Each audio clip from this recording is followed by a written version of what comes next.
just picked up a copy of Call of the Netherdeep? Or are you looking to run another pre-written story for D&D or a published adventure from your favourite TTRPG? The hefty tome and stack of maps can look a little intimidating, but don't worry. With a few tips, you'll be breezing through the books and playing in no time. A pre-written campaign or adventure is any source book that has a story already laid out for you, rather than a setting you can expand on. And while they're meant to make your life as a dungeon master easier, it can be a lot to take in at first glance. You've got pages and pages of notes to read, stat blocks to track, and more NPCs than you sometimes know what to do with. Luckily, we're going to take it step by step, and by the end of the video, you'll be ready to send your players into the Netherdeep and beyond.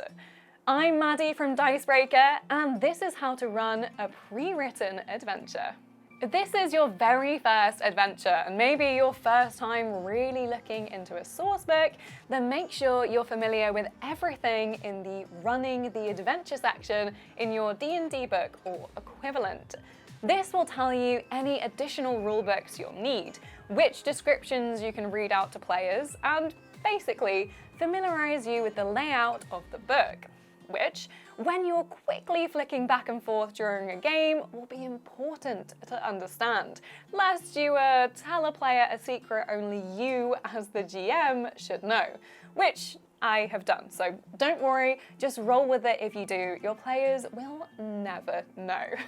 Once you think you understand the book pretty well, you can check to see how many players and at what level your particular adventure is for. So, in Call of the Netherdeep, you're expected to take a party of around 5 through levels 3 to 12. If you've got too many or too few players, don't worry. You can easily tweak how many monsters are in each encounter to be harder or easier, or even just take their total hit points down. For a good idea of how to do this, I usually check the creature's challenge rating, or CR, against how many players I have at a certain level through something like Donjon.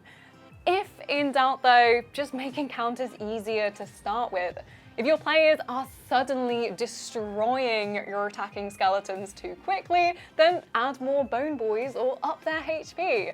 But it's a lot harder to come back from killing a player in the first session. Or if combat isn't a factor, it's less important how many people are playing. Just keep in mind the attended amount and tweak as you need.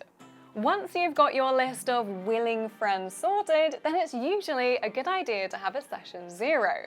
This is basically a session where you all sit down to talk about the campaign you're going to play and create your characters together. In a homebrew campaign, that is one you run by yourself, you can easily tweak your adventures to work with whatever characters players come up with, as you're the one calling all of the shots. However, in a pre-written campaign, it pays to have players create characters that will fit well with a specific setting and story, be it a fairy tale carnival or undead nightmare. This will make players more invested, and you can work their characters into the story easily. I once had a friendly druid turn up to a Curse of Strahd campaign and quickly felt very out of place and didn't enjoy myself. So be clear with your players about what to expect so they can make a relevant character. This is especially true when running something like Wild Beyond the Witchlight, where each player needs to have a specific event happen in their backstory to even start playing. All the adventures in Strixhaven, where players have to be a student of a certain year to join in. Some adventures, like the Candlekeep Mysteries, are pretty open, generic fantasy adventures, so it's not as important to make players fit into a specific theme. But a session 0 still never hurts. It's a chance to lay out expectations of the adventure, any homebrew rules, and get to know what your players want from a game, so you can either play up the combat or the role-playing. So you've got your players excited. Now it's time to really read the book. Obviously, these tomes are big. If you have a session coming up next week, don't worry about reading every single page.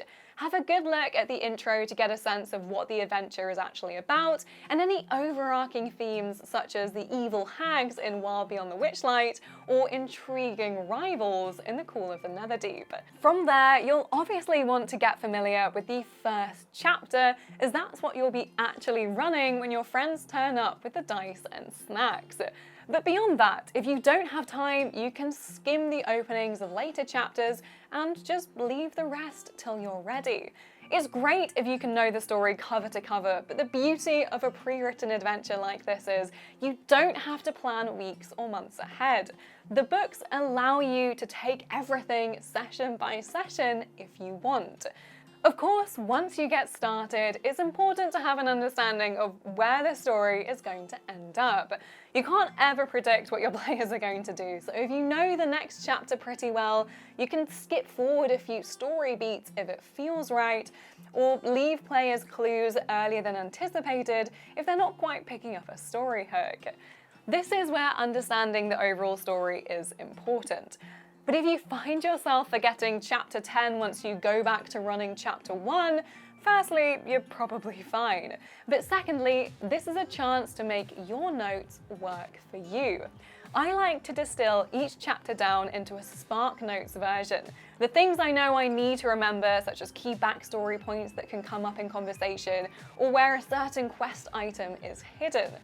If that all sounds like more work than you're expecting with a pre-written adventure though, then let someone else do the work for you.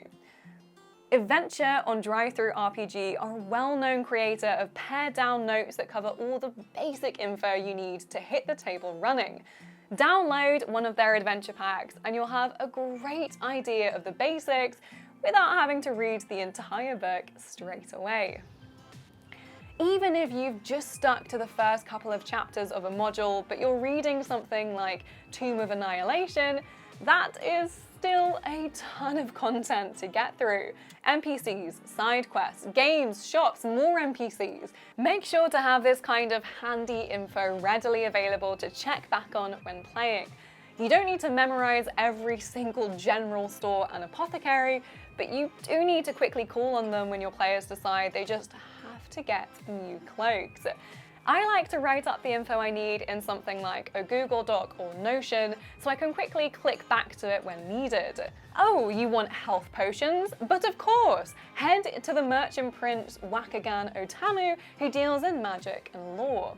With just 2 clicks in my doc, I can find exactly what I need without having to flick through pages and pages in the book or scan through a paragraph about their backstory just to find potion prices.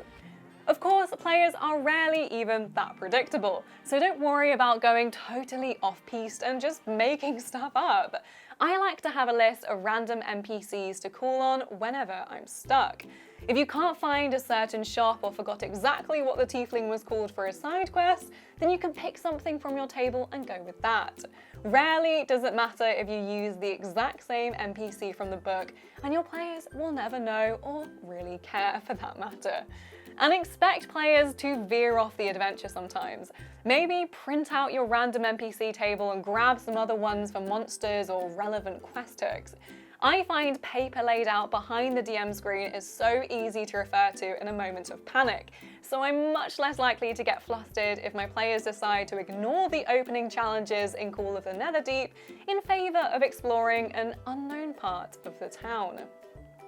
Which brings us to my next point.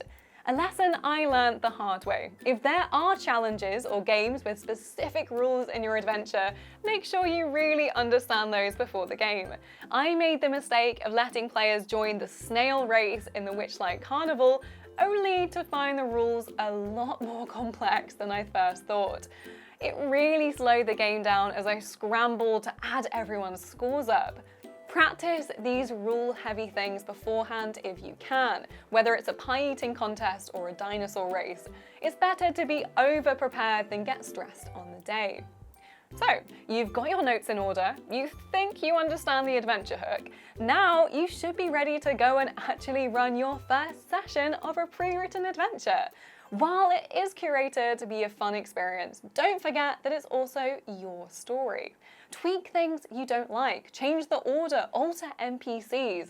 Make it an adventure you're excited to run, whether that's toning down the combat for less fights and more flirting, or making Strahd a countess.